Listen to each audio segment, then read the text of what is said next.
A Melbourne-based family of refugees has been torn apart by a negative ASIO security assessment. A Sri Lankan woman and her two young sons have been taken into Sydney's Villawood Detention Centre after spending more than a year living in the community. The family are unable to find out the reasons behind ASIO's decision, nor have they been able to appeal against it. They've been granted refugee status, so they can't be sent back to Sri Lanka. Now they face indefinite detention in Australia. The woman's husband, who's decided not to speak publicly, will find it very hard to visit his family as he's forced to remain in Melbourne for work. Steve Kinane has this exclusive report.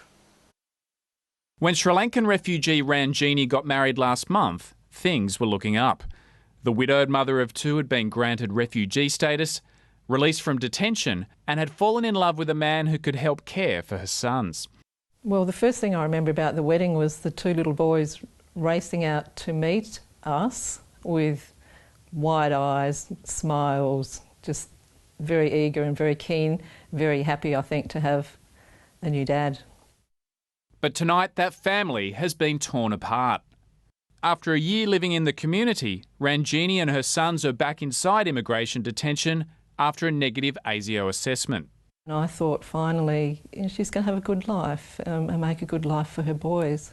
So to hear the news from Ganesh last night at 10 o'clock that she'd been taken to Sydney detention camp was very upsetting. And yes, I was shocked. Yesterday, Ranjini was called into an interview with immigration officials and asked to bring her sons. She took them out of their school in suburban Melbourne. They had no inkling they would be flown to Sydney and locked up.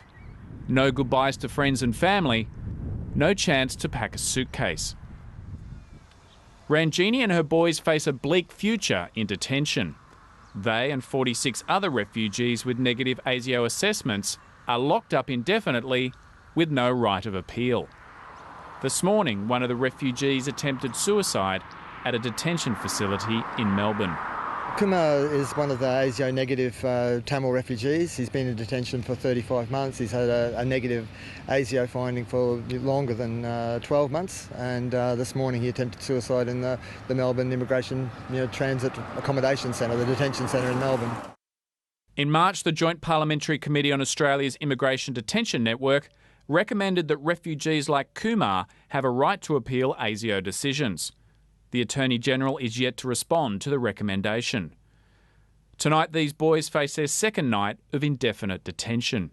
It saddens me, of course, and I'm not proud to be an Australian. Sorry. When I think of their beautiful, smiling, happy faces, they were looking forward to going to school in Melbourne, kicking footy with my husband in the backyard, and knowing, that they're in a dark place now is very sad, and it's not right. Steve Kinane, Late Line.